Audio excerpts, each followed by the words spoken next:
Competition आपके BPSC master course में आपका स्वागत है।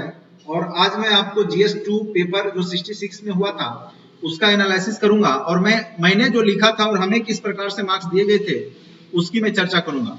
आप देखेंगे कि जनरली जो GS2 में मार्क्स उतने अच्छे नहीं दिए जाते हैं, 140 तक ही लगभग लोगों का मार्क्स रहता है और उसी के अराउंड मेरा भी था। तो किस प्रकार से नंबर दिए गए थे कॉपी चेकर के द्वारा वो भी मैं आपको दिखाऊंगा। जैसे सबसे पहला क्वेश्चन है यहाँ पे, भारत के राष्ट्रपति की भूमिका परिवार के उस बुजुर्ग के समान है जो सभी प्राधिकार रखता है, किंतु यदि घर के शैतान युवा सदस्य उसकी ना सुने तो वह कुछ भी प्रभावी नहीं कर सकता है। मूल्यांकन कीजिए। तो यहाँ पे सबसे पहले उसके राष्ट्रपति के अधिकार के बारे में लिखना है, चूंकि यहाँ भूमिका का परिवार बुजुर्ग के समान है और जो प्राधिकार रखता है यानी अधिकार की चर्चा करना है।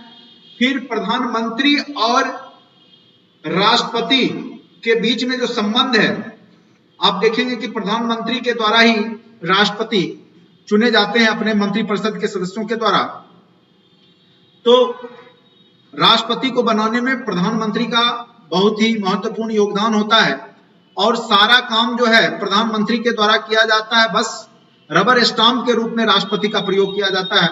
उसी क्वेश्चन को यहाँ पे दूसरे तरीका से पूछा गया। तो पहला क्वेश्चन ये है। दूसरा क्वेश्चन है, भारतीय संघीय ढांचा संवैधानिक रूप से केंद्र सरकार की ओर उन्मुख है, यानी केंद्र को ज्यादा शक्ति दिया गया है, ठीक है, राज्य के तुलना में, वो लिखना है। और तीसरा क्वेश्चन है, भारतीय राज्यों के असमान विकास ने कई सामाजिक, आर्थिक एवं राजनीतिक समस्याओं को जन्म दिया है। बिहार विशेष के संदर्भ में इस कथन का आलोचनात्मक विश्लेषण कीजिए। और चौथा क्वेश्चन, भारत की संसद राष्ट्रीय एकीकरण का एक प्रभावी मंच है, विवेचना कीजिए। फर्स्ट सेक्शन में आप यहाँ पे 3 क्वेश्चन बनाने हैं। टोटल क्वेश्चन की संख्या 4 लिखा गया है, सॉरी 3 क्वेश्चन है। यहाँ पे आप देख पा रहे होंगे 1, 2, ठीक है। तो यहाँ पे इसमें से 3 क्वेश्चन में से 2 आपको बनाने हैं, जैसा कि इंस्ट्रक्शन में दिया जाता है। यहाँ पे देखिए इंस्ट्रक्शन में क्या लिखा हुआ है, खंड 1 और 2 में से 3 प्रश्न को आपको बनाने हैं और 3 में से 2 प्रश्नों का चयन करते हुए कुल 8 प्रश्नों को बनाना है, ठीक है। तो प्रत्येक खंड 1 और 2 में आपको 3-3 क्वेश्चन बनाने हैं। तो क्वेश्चन, एक क्वेश्चन है 2, 3 और 4। 4 क्वेश्चन में क्या करना है कि आपको 3 बनाने हैं, 4 क्वेश्चन में 3 बनाने हैं। और इधर सेकेंड सेक्शन में आपको फिर 3 बनाना है और थर्ड सेक्शन में 2 क्वेश्चन बनाने हैं। टोटल 8 क्वेश्चन बनाना है। तो सबसे पहला क्वेश्चन हमने जो लिखा था वो भारतीय संघीय ढांचा के संवैधानिक रूप से केंद्र सरकार की ओर उन्मुख है, उसकी व्याख्या हमने किस प्रकार से किया था वो मैं आपको दिखा दूं। तो सबसे पहले हमने जो यहाँ पे लिखा था वो देखिए किस प्रकार से हमने लिखा था। थोड़ा सा बीपीएससी ने जो कॉपी दिया है तो वो थोड़ा सा फोटो स्टेट गंदा है, थोड़ा क्लियर नहीं है उतना, लेकिन फिर भी मैं आपको समझाने का प्रयास करता हूं हाइलाइटर के माध्यम के द्वारा। यहाँ पे देखिए हमने जो लिखा है, भारतीय संघ की प्रकृति संविधानविदों के बीच में गतिशील मुद्दा बना हुआ है। इस प्रकृति को लेकर के गतिशील मुद्दा बना हुआ है। इसके 2 तथ्य हैं, भारतीय संघ की प्रकृति संघात्मक है या एकात्मक ही या केंद्रीकृत है। किसी विशेष निष्कर्ष पर पहुंचने से पहले विभिन्न तथ्यों का विश्लेषण करना पड़ेगा आपको, और उस प्रकार से हमने लिखा कि कोई भी निष्कर्ष आप भी जब भी इस तरह का क्वेश्चन हो तो कोई भी निष्कर्ष निकालने से पहले आपके विभिन्न तथ्य को रखिएगा। जैसे हमने विशेषज्ञ का नाम लिखा, केसी व्हीलर बोलते हैं भारतीय संघ एक अर्ध संघात्मक है। कुछ कथन और कुछ विशेषज्ञ का नाम हमने लिख दिया। जैसे एडवर्ड जेनिंग्स बोलते एकात्मक लक्षणों वाला संघ जिसमें केंद्रीकरण की प्रवृत्ति है। जोन्स बोलते हैं कि यह सौदेबाजी वाला संघ है। ग्रेनविल ऑस्टिन बोलते सहकारी संघवाद है। यह सहकारी संघ, यहाँ पे सहकारी संघवाद से तात्पर्य राज्य और केंद्र के मध्य पारस्परिक संबंध, ठीक है। और आप देखेंगे कि कोई भी राज्य जो भी सरकार है उसका अगर संघात्मक व्यवस्था है तो उसका क्या क्या गुण होगा। एक तो लिखित संविधान होगा, उसमें संविधान की सर्वोच्चता दी जाएगी। केंद्र और राज्यों के मध्य में जो है शक्ति का क्या होगा, बंटवारा होगा, पृथकीकरण किया जाएगा। केंद्र और राज्य में पृथक सरकारें होंगी, केंद्र का अपना सरकार, राज्य का अपना सरकार होगा। ये संघात्मक व्यवस्था का लक्षण है। उसके बाद समान न्यायिक व्यवस्था होगा सबके लिए, वयस्क मताधिकार की बात होगा वहां पर। तो ये सब गुण होता है संघात्मक व्यवस्था का। उसी प्रकार से केंद्रीय व्यवस्था के क्या गुण हैं और भारत में केंद्रीय व्यवस्था के तहत क्या गुण है। अनुच्छेद 3 के तहत क्या कहा गया है, किसी भी राज्य की सीमा तथा नाम में परिवर्तन केंद्र के द्वारा, यानी यहाँ पे केंद्र को ज्यादा पावर मिल गया। अनुच्छेद 200 क्या कहता है, इसके तहत राज्यपाल राष्ट्रपति हेतु कोई विधेयक संरक्षित रखेगा, यानी अगर कोई कानून को राज्य में लागू करना है तो वो राष्ट्रपति के लिए पहले संरक्षित रखा जाएगा। जब राष्ट्रपति उस पर हस्ताक्षर करेंगे तभी वो राज्य का कानून बनेगा। यानी राज्य में बनाना है कानून और पावर किसके पास है, केंद्र की सरकार के जो कार्यपालक ये कार्यपालिका के जो प्रमुख हैं राष्ट्रपति, उनके पास। अनुच्छेद 248, अब देखिए यहाँ पे सूची को हमने हर्षुकार को दीर्घुकार यहाँ पे आप देखेंगे तो अगर वो भी मिस्टेक होता है तो वो भी वहां पे घेर दिया गया है। यानी अगर आप टाइपिंग मिस्टेक टाइपिंग अगर आप लिखते हैं यहाँ पे गलत है तो वो भी आपका चेक होता है। अनुच्छेद 248, राज्य सूची के विषय पर केंद्र राज्यसभा को कानून बनाने का अधिकार है। ठीक है, तो राज्य सूची के भी कई विषय हैं अनुच्छेद 248 के तहत जिसपे राज्यसभा कानून बना सकता है।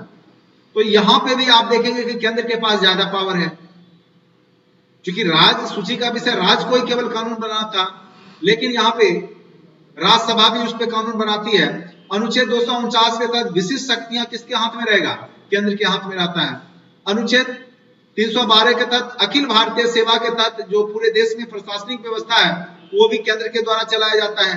अनुच्छेद 352 के तहत राष्ट्रीय आपात के समय सारी शक्ति केंद्र के पास चला जाता है। 356 के तहत राज्य की शासन विफलता के दौरान राष्ट्रपति शासन लगा दिया जाता है। अनुच्छेद 360 के तहत वित्तीय आपात के समय सारी वित्तीय शक्ति केंद्र के पास सीमित हो जाती है। कहने का अर्थ है कि हमने यहाँ पे बहुत सारे अनुच्छेद का वर्णन किया और अनुच्छेद का वर्णन करते हुए केंद्र की शक्ति के बारे में हमने बताया, क्योंकि क्वेश्चन ही बोल रहा है कि राज्य सरकार के पास ज्यादा शक्ति है या केंद्र सरकार के पास ज्यादा शक्ति। ठीक है, मतलब सरकार जो है वो केंद्रानुमुख चलता है या राज्य के संघ के अनुमुख। ठीक है, तथा संविधान के भाग 11 तथा 12 जिसमें केंद्र और राज्य के बीच में संबंध की चर्चा की गई है, जिसमें केंद्र को विशेष शक्ति प्रदान किया गया है, इसको हम 3 भागों में बांट करके देख सकते हैं। फिर हमने यहाँ ट्री स्ट्रक्चर ड्रॉ करके हमने विधायी शक्ति का वर्णन किया केंद्र और राज्य के बीच में, प्रशासनिक शक्ति का वर्णन किया 245 से 55, अनुच्छेद 256 से 63, वित्तीय अनुच्छेद 264 से 304 के बीच में। तो ये सारे अनुच्छेद का कुछ कुछ महत्वपूर्ण, जैसे विधायी शक्ति के तहत क्या है कि 245 से 55 में चर्चा किया गया है। इसके अंतर्गत जो कानून बनाने का है, जैसे केंद्र सूची का 100 विषय है लगभग, राज्य सूची में 61 विषय है, समवर्ती सूची में 52 विषय है, किंतु विशिष्ट जो सूची का जो कानून है जो किसी में नहीं है उस पे कौन कानून बनाएगा, केंद्र बनाएगा। तो यहाँ भी केंद्र को ज्यादा शक्ति मिल गया। अनुच्छेद 248 के द्वारा राज्य सूची के विषय पर भी कानून बना सकती है कौन, तो राज्यसभा। केंद्र तथा समवर्ती सूची यदि विवाद होता है तो वहां केंद्र द्वारा बनाए गए कानून ही लागू होते हैं, यानी उस समय राज्य का वैल्यू घट जाता है उसके कानून का। इस प्रकार हम देखते हैं कि कानून, केंद्र के कानून को ज्यादा शक्ति प्राप्त है। ठीक है, प्रशासनिक शक्ति के तहत अगर आप देखिएगा, इसके तहत अनुच्छेद 253 के अनुसार राज्य की सरकार के केंद्र के कानून मानने हेतु बाध्य होना होता है। राज्य सरकार को केंद्र का कानून मानना पड़ता है। ठीक है, केंद्र और राज्य के बीच किसी कानून को लेकर अगर मतभेद हो तो उस केस में केंद्र की प्रधानता दी जाती है। अखिल भारतीय सेवा के माध्यम से राज्य की प्रशासनिक दायित्व केंद्र के हाथों में ही होती है।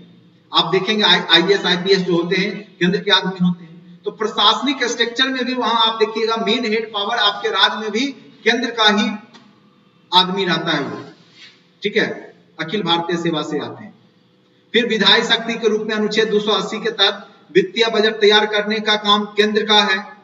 केंद्र सरकार विभिन्न करों के माध्यम से भू राजस्व एवं अन्य करों की वसूली कर उसे राज्य सरकारों में आवंटित करती है। इस शक्ति में भी केंद्र को ज्यादा शक्ति दी गई है। वर्तमान में GST मामला को आप देख सकते हैं।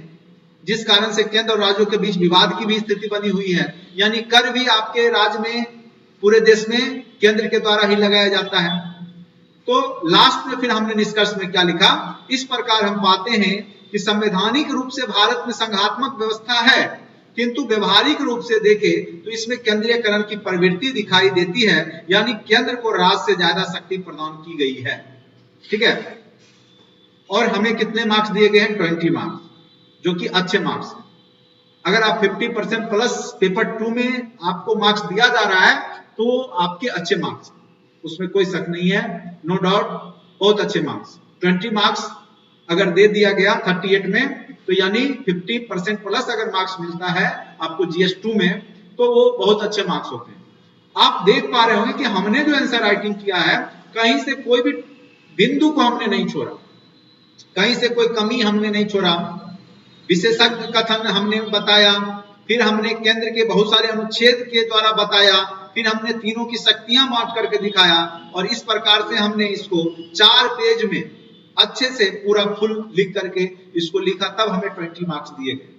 तो आप भी इतना लिखेंगे तो आपको भी 20 मार्क्स तक ही मिलेंगे। ठीक है, इससे ज्यादा उम्मीद मत कीजिए, तो ज्यादा बेहतर। अब दूसरा प्रश्न, जो पहला प्रश्न था, आप देखिए पहला प्रश्न क्या था कि भारत के राष्ट्रपति की भूमिका परिवार के उस बुजुर्ग के समान है जो सभी प्राधिकार रखता है, किंतु यदि घर का शैतान युवा सदस्य, अब आप सोचिएगा तो शैतान किसको कह रहा है? तो प्रधानमंत्री को कहा जा रहा है। लेकिन चूंकि यहां पे सिंबॉलिक है, शैतान युवा सदस्य उसकी ना सुने तो वह कुछ भी प्रभावी नहीं कर सकता। आप घर का भी आप देखते होंगे कि घर का जो डिसीजन होता है, आप अपने घर में भी देखेंगे कि आपका डिसीजन आपके पिताजी जो युवा हैं वो लेते हैं, दादाजी से मुखौटा होते हैं। कहीं किसी का रिश्तेदारी में जाना है, कहीं शादी विवाह में जाना है, या कहीं, तो आप देखेंगे कि उनके द्वारा जो है हल्दी चंदन करवाया जाता है, लेकिन मेन रूप से तय तमन्ना कौन करते हैं? आपके पिताजी करते हैं, जो युवा होते हैं, जो घर को संभालते हैं। उसी प्रकार से आपके देश में भी जो आपका देश है उसको संभालने का काम प्रधानमंत्री ही करते हैं। बस एक रबर स्टाम्प के रूप में, मुखौटा के रूप में, एक प्रतिष्ठित पोस्ट के रूप में राष्ट्रपति का पद दिया गया। इसी को लेकर के आपको लिखना है, और क्वेश्चन यही डिमांड कर रहा है। अब हमने क्या लिखा और हमें कितने मार्क्स मिले वो मैं आपको दिखा देता हूं। चलिए, अब देखिए हमने सिंपल सा शब्द में यहां से शुरू किया। भारत के संविधान के अनुच्छेद 52 में राष्ट्रपति पद की चर्चा की गई है, जो कि भारत का प्रथम नागरिक तथा कार्यपालिका का प्रधान होता है। सिंपल शब्दों में लिख दिया, पूरा परिभाषा राष्ट्रपति का कंप्लीट। इसे विभिन्न प्रकार की शक्तियां प्रदान की, कोई फालतू बात हमने नहीं लिखा, टू द पॉइंट। चूंकि प्राधिकार का चर्चा किया तो प्राधिकार मतलब उसको क्या क्या अधिकार है, हम उसकी चर्चा कर दिया। पहला हमने लिखा विवेकाधीन शक्तियां हैं उसके पास, विधायी शक्तियां हैं, कार्यपालिका की शक्ति है इसके पास, तो राष्ट्रपति के पास, वित्तीय शक्ति है, न्यायिक शक्ति है, सैन्य प्रमुख की भूमिका में वो रहते हैं, विदेश संबंध बनाने की शक्ति उन्हीं के पास है, आपातकालीन शक्तियां भी राष्ट्रपति के पास ही है। तो यानी ये विभिन्न प्रकार की शक्तियां राष्ट्रपति को प्राधिकार है, अधिकार है इसके।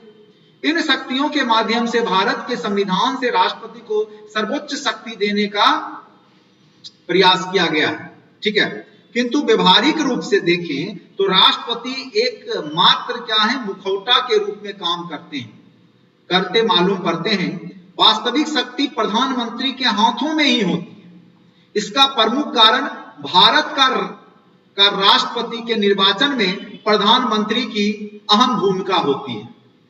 भारत के प्रधानमंत्री तथा बहुमत दल के ही प्रतिनिधि के माध्यम से राष्ट्रपति की नामांकन की प्रक्रिया होती है, और वही लोग जब वोट करते हैं तब जाकर के राष्ट्रपति का चुनाव होता है।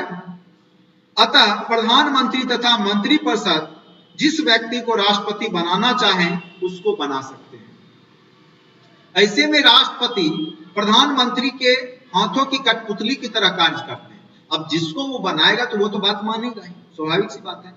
वर्तमान संदर्भ में देखा जाए तो बहुत सारे अधिनियम को राष्ट्रपति द्वारा मंत्रिपरिषद और प्रधानमंत्री के दबाव में लागू करवाया गया है। जैसे आरक्षण का मुद्दा हो या राष्ट्रपति के माध्यम से किसी राज्य की शासन व्यवस्था भंग कर राज्यपाल के द्वारा शासन, मतलब वहां के राज्यपाल के द्वारा वहां पे राष्ट्रपति शासन लगाने की बात हो, इन सब में राष्ट्रपति की भूमिका दिखाई देती है। ठीक है, हमने देखे यहाँ पे हर्षुकार लिख दिया दीर्घकार की जगह, तो उन्होंने गोल घेरा लगाया, यानी वो बहुत अच्छे से कॉपी को चेक कर रहे हैं, हर्षुकार दीर्घकार तक वो आपको देख रहे हैं। ठीक है, तो थोड़ा सा ये सब गलती नहीं करेंगे, मेरे द्वारा हुआ है मिस्टेक, क्योंकि बहुत दिन बाद देखिए एक्चुअली क्या होता है कि हमारे बिहार में क्या है कि हम लोग जब साइंस से पढ़ लेते हैं या इंग्लिश मीडियम, तो फिर हिंदी भी लिखने में थोड़ा सा दिक्कत हो जाती है और प्रैक्टिस का अभाव होता है। हम लोग डायरेक्ट एग्जाम या कुछ बहुत कम लिखते हैं तो उसमें एरर होने की हिंदी में संभावना बढ़ जाती है। तो हर्षुकार दीर्घकार हर्षिकार दीर्घिकार में कहीं कहीं एरर मेरे कॉपी में भी आपको दिखाई देगा। ठीक है, लेकिन कोशिश करें, देखिए यहाँ पे भी हमने हर्षुकार दीर्घकार का वो हमारे कॉपी में वो विशेष करके हर्षुकार पे ही जहां जहां आप देखेंगे घेरा लगाए हैं वो हर्षुकार दीर्घकार पे ही लगाए, यानी वो अच्छे से मेरी गलतियों को वो पकड़ चुके हैं। ठीक है, और वो आराम से घेरा लगा रहे हैं, लेकिन वो भी समझ रहे होंगे कि उससे उतना मतलब मेन कॉन्सेप्ट होना चाहिए, लेकिन हो तो सकते हैं उनको ये 1-2 नंबर अगर वो ज्यादा देने वाले होते इतना लिखे पे तो हो सकता है 1-2 नंबर वो कम दे, लेकिन देना तो है ही, उतना इसमें कटता नहीं है। राष्ट्रपति के अध्यादेश संबंधी शक्ति का प्रयोग प्रधानमंत्री अपने विभिन्न कानूनों को पारित करने में कर रहे हैं। ठीक है, अध्यादेश जारी करने की शक्ति राष्ट्रपति को तब होती है जब सभा की बैठक नहीं हो रही होती, अंत के 6 महीने पूर्व। इस शक्ति का दुरुपयोग राष्ट्रपति के माध्यम से प्रधानमंत्री करते हैं। अध्यादेश किसी 6 महीना, आप जानते होंगे लास्ट में जब आपका बैठक नहीं होता तो उस समय प्रधानमंत्री या मंत्रिपरिषद के द्वारा दबाव बना के अध्यादेश लागू करवाया जाता है राष्ट्रपति के माध्यम से, यानी उसका प्रयोग गलत तरीके से किया जाता है। यदि वित्तीय शक्ति को देखें तो सारा वित्तीय देखरेख प्रधानमंत्री की अध्यक्षता वाली मंत्रिपरिषद के अधीन रहती है, किंतु सारा काम राष्ट्रपति के नाम से ही चलाया जाता है। राष्ट्रपति के पास सैन्य शक्ति भी दी गई, किंतु प्रधानमंत्री के सलाह से राष्ट्रपति किसी प्रकार का कदम उठा सकते हैं। आपातकालीन शक्ति के माध्यम से राष्ट्रपति किसी राज्य में आपात लगा सकते हैं, किंतु देखा गया कि आपात लगाने में प्रधानमंत्री और बहुमत पार्टी की भूमिका होती है। जैसे बिहार में 1999 में राष्ट्रपति शासन लगाया गया था। कार्यपालिका संबंधित शक्ति के तहत सर्वोच्च न्यायालय के न्यायाधीश, महान्यायवादी और मुख्य चुनाव आयुक्त, लोक सेवा अधिकारी जो होते हैं, लोक सेवा आयोग के जो अधिकारी होते हैं, उनकी नियुक्ति का अधिकार राष्ट्रपति को ही है, लेकिन इनकी नियुक्ति विभिन्न माध्यमों से सलाह लेकर राष्ट्रपति करते हैं। ठीक है, और इनकी सलाह मंत्रिपरिषद और प्रधानमंत्री करते हैं। स्वाभाविक सी बात है कि उसमें उस पार्टी से जुड़े लोगों को यहाँ पे महत्व दिया जाता है। इन सब तथ्यों को देखकर ऐसा मालूम होता है कि जिस प्रकार हमारे परिवार में बुजुर्गों की भूमिका, फिर देखिए उन्होंने हर्षुकार दीर्घकार को घेरा। ठीक है, वो हमारे कॉमन जो एरर हम जहां जहां किए हैं उन्होंने पकड़ा होती है, और सारा काम घर के युवा के माध्यम से संचालित होता है और उन्हें सिर्फ मुखौटा के रूप में प्रयोग किया जाता है। उसी प्रकार हमारे देश में भी सारा कार्य मंत्रिपरिषद और प्रधानमंत्री के सलाह से किया जाता है। केवल संवैधानिक प्रमुख के रूप में राष्ट्रपति के हस्ताक्षर का प्रयोग किया जाता है।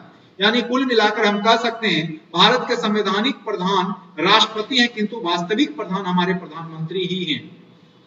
अब देखिए, अगर हम हर्षुकार दीर्घकार मिस्टेक नहीं करते तो हो सकता था यहाँ पे 20 नंबर इसमें भी दिया जाता, लेकिन यहाँ पे 19 नंबर दिया गया, फिर भी अच्छे मार्क्स। 50% अगर मार्क्स इसमें मिल रहा GS2 में तो वो अच्छे मार्क्स हैं, उसमें कोई दो राय नहीं। ठीक है, फिर भी ठीक है मार्क्स, कोई दिक्कत नहीं। तो आपने देखा कि हमने राष्ट्रपति से रिलेटेड क्वेश्चन में किस प्रकार से आंसर राइटिंग किया, आप लोग भी इसी टाइप से लिखेंगे। अब आते हैं तीसरा क्वेश्चन। ठीक है, जो हमने सेलेक्ट किया है वो था बिहार के पिछड़ापन को लेकर के था। वो मैं क्वेश्चन आपको दिखा दूं पहले कि मैंने कौन सा क्वेश्चन सिलेक्ट किया है। ठीक है,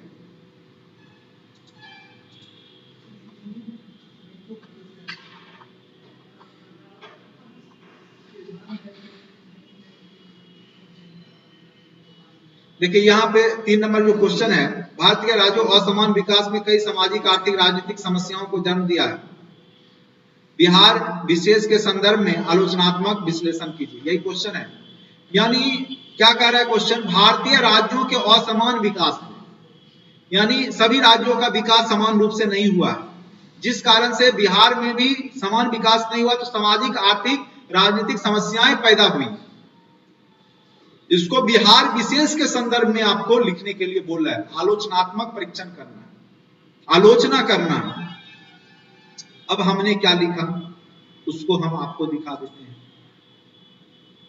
भारत एक विशाल देश है, क्योंकि यहां पे क्वेश्चन का पार्ट क्या कह रहा था, क्वेश्चन क्या कह रहा था, भारतीय राज्यों के असमान विकास। आखिर असमान विकास क्यों हुआ, उसके पीछे रीजन क्या है, हमने समझा उस बात। असमान विकास के लिए हमने ये शब्द दिया, भारत एक विशाल देश है जिसमें विभिन्न संप्रदाय, जाति और धर्म के लोग निवास करते हैं। भौगोलिक रूप से भी देखें तो भारत को हम विभिन्न क्षेत्रों, पहाड़ी, मैदानी, पठारी और तटीय भागों में बांट सकते हैं। ठीक है, फिर देखिए उन्होंने हमारे हर्षुकार दीर्घकार को पकड़ लिया और हमने सब जगह जो है मिस्टेक किया है। ठीक है, ऐसे में पूरे देश का समान रूप से विकास करना इतना आसान काम नहीं है, इसीलिए विषमता स्वाभाविक सी बात हो जाती है। फिर भी हमारे संविधानविदों ने संविधान के माध्यम से लोगों के बीच में समानता लाने का प्रयास किया है। फिर भी विकास के इस दौर में कई क्षेत्र राज्य आगे निकल गए और कई पीछे रह गए। संवैधानिक रूप से हमारे संविधान के द्वारा सभी राज्यों को विकास करने का प्रयास किया गया, लेकिन कई राज्य आगे निकल गए और कई राज्य अपने भौगोलिक स्थिति के कारण भी पीछे रह गए। ठीक है, किसी क्षेत्र का विकास केवल उसके वर्तमान पर निर्भर नहीं करता, बल्कि इसका निर्भर उस क्षेत्र के इतिहास, भूगोल, समाज पर भी निर्भर करता है। जैसे इतिहास के रूप में देखें तो जिस राज्य में अंग्रेजों द्वारा कम शोषण हुआ वो ज्यादा विकसित अवस्था में और आप जानते होंगे कि सबसे ज्यादा अंग्रेजों के द्वारा बिहार और बंगाल का ही शोषण हुआ। ठीक है, या जो राज्य तटीय भाग में थे जहां व्यापार साधन उपलब्ध थे वे राज्य में विकास ज्यादा हुआ। जिन क्षेत्रों में औद्योगिक संरचना का विकास हुआ वो आर्थिक रूप से अच्छी स्थिति में, जहां उद्योग धंधा अवस्था हो। इस प्रकार स्वतंत्रता प्राप्ति के 70 वर्षों बाद भी इन कारणों से कई राज्य समान रूप से विकास नहीं कर सके। इसमें हमारा राज्य बिहार भी अग्रणी, यानी हमारा राज्य का भी विकास उतना नहीं हो सका। अगर सतत विकास लक्ष्य 2020 को देखें तो इसमें बिहार पीछे से प्रथम स्थान पर है। ठीक है, कहीं लिखने में कहीं कोई दिक्कत नहीं है, पीछे से हम लोग क्या है, प्रथम स्थान पे हैं, यानी पूरे देश में बिहार की स्थिति सबसे पीछा है। बिहार के पिछड़े होने के कई कारण भी हैं। भौगोलिक स्थिति, बाढ़ तथा सूखा का प्रकोप, जनसंख्या घनत्व, देश में सबसे ज्यादा जनसंख्या घनत्व बिहार का है। अशिक्षा, मात्र 61% लोग ही शिक्षित हैं। औद्योगिक विकास सही से नहीं हो पाया। कृषि का पिछड़ापन। तो हमने बिहार में जो सोशियो इकोनॉमिक असमानता, उसके पीछे रीजन बताया। यही क्वेश्चन का डिमांड भी था, क्यों सोशियो इकोनॉमिक हम लोग पीछे हैं, उसके बारे में क्वेश्चन का सेकेंड पार्ट में डिमांड था। देखिए, कई आर्थिक और राजनीतिक समस्याओं को जन्म दिया। ठीक है, तो इसके कारण को हमने यहां पे लिखा। बुनियादी संरचना का भी अभाव है, राजनीतिक इच्छा शक्ति का भी अभाव है। बिहार का इतिहास अंग्रेजों द्वारा शोषणकारी जो इतिहास है वो है। इन सब कारणों से हमारा राज्य पिछड़ा है, जो विभिन्न समस्याओं को जन्म दे रहा है। अब समस्या, यही सब कारण कौन कौन समस्या दे रहा है? सामाजिक समस्या, सोशियो इकोनॉमी समस्या वो पूछ रहा है, राजनीतिक समस्या। तो आज भी हमारे राज्य में जातिगत भेदभाव है, यानी अग्री पिछड़ी जातियों के बीच में भेदभाव मौजूद है। आर्थिक रूप से सभी व्यक्ति असमान हैं। राज्य की 2% लोगों के पास ही 21% जमीन है। गरीब तथा अमीरों के बीच में बहुत ज्यादा असमानता है। तो ये हमने आर्थिक रूप से लिखा। राजनीतिक समस्या क्या है? इसके अंतर्गत हम देखते हैं कि हमारे राज्य में सही नेताओं का चुनाव नहीं हो पाता और शिक्षा एवं गरीबी के कारण लोग राजनीतिक रूप से सकारात्मक सक्रियता नहीं दिखा पाते। भ्रष्ट लोग सरकार में आ जाते जो पूरा सिस्टम को खराब कर देते। ठीक है, ऐसे बिहार सरकार ने अपनी समस्याओं को केंद्र को बार बार अवगत कराया है तथा विशेष राज्य का दर्जा प्रदान करने की बात की है, किंतु केंद्र के द्वारा इसे बार बार नकार दिया जाता है। बिहार को यदि समान रूप से आगे बढ़ाना है तो बिहार को विशेष वित्त और रियायत की अत्यंत आवश्यकता है। ठीक है, इसको थोड़ा सा मैं छोटा करता हूं क्योंकि यहां पर आर्थिक संकट की स्थिति है। राज्य में ना ही कृषि की स्थिति बेहतर है और ना ही औद्योगिक विकास की। ऐसे में केंद्र को चाहिए कि विशेष पैकेज के द्वारा बिहार सरकार की मदद करे। अब यहाँ पे हमको 16 मार्क्स दिया गया। ठीक है, ठीक है, क्योंकि इसमें ज्यादा मार्क्स दिए नहीं जाते हैं, खराब मार्क्स नहीं है। 16, 17, 18, 19 मार्क्स एवरेज औसतन इसमें दिए ही जाते हैं, तो क्वेश्चन के हिसाब से ठीक है। अब आते हैं नेक्स्ट क्वेश्चन जो हमने अटेम्प्ट किया है। चलिए नेक्स्ट जो क्वेश्चन है हम आपको एक बार दिखा देते हैं, ये आगे नेक्स्ट वीडियो में हम आपको बताएंगे। और देखिए इसमें 19 मार्क्स फिर दिए गए हैं, यानी अगर आप अच्छा लिखते हैं तो आपके मार्क्स अच्छे मिलते हैं, मतलब औसतन 50% तक मार्क्स दिया जाएगा। 18 इसमें भी अच्छे मार्क्स मिले हैं, तो 18, 19 अगर आपको GS2 में दिया जा रहा है तो अच्छे मार्क्स है। और आपने देखा होगा कि हमने कितना क्लियर ढंग से उसको लिखा है। ठीक है, ये तो फोटोकॉपी है इसीलिए थोड़ा सा आपको काला वाला दिख रहा होगा, लेकिन बाकी हमने स्पष्ट रूप से आप देखेंगे कि कहीं कोई तरह का कमी आपको नहीं दिखेगा। ठीक है, तो आयोग के द्वारा मार्क्स ही कम बैठाया जाता है, दिया जाता है, 50% पे चेक ही होता है, तो इसीलिए बेहतर मार्क्स ही कह सकते हैं, खराब मार्क्स ये नहीं।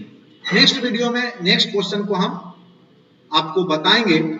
और आप लोग को हम बता दें कि अगर आप लोग कोर्स से जुड़ना चाहते हैं, हमसे पढ़ना चाहते हैं, तो आप 7070634348 पे व्हाट्सएप कर सकते हैं, या डिस्क्रिप्शन बॉक्स में ऐप का लिंक दिया गया है, उसको डाउनलोड कीजिए। और मात्र 1500 में आपको पूरा कोर्स करवाया जा रहा है। पूरा आपका GS1, GS2, निबंध और इंटरव्यू, ये सारा मात्र 1500 में ही आपको कराया जाएगा। आप भरोसा रखें और आप बेहतर तैयारी करें। आप एक बार भरोसा करके देखें, और मात्र ज्यादा कॉस्ट नहीं आपसे मैं ले रहा हूं, बस संस्था चलाने के लिए यह चार्ज है मात्र 1500, जिसमें आपको GS1, GS2 और निबंध और इंटरव्यू भी आपको कराया जा रहा है। इससे सस्ता पूरे ऑल इंडिया में आपको किसी चैनल के माध्यम से, किसी ऐप के माध्यम से नहीं मिलेगा। उसमें भी सारा क्वेश्चन आप देखेंगे यूट्यूब पे, जो हमने पढ़ाया वही question same to same ditto आपके GS1, GS2 और हिस्ट्री ऑप्शनल में पूछे गए। और आप इसका प्रमाणिकता आप मेरे YouTube के प्रीवियस वीडियो को देख करके अंदाजा लगा सकते हैं।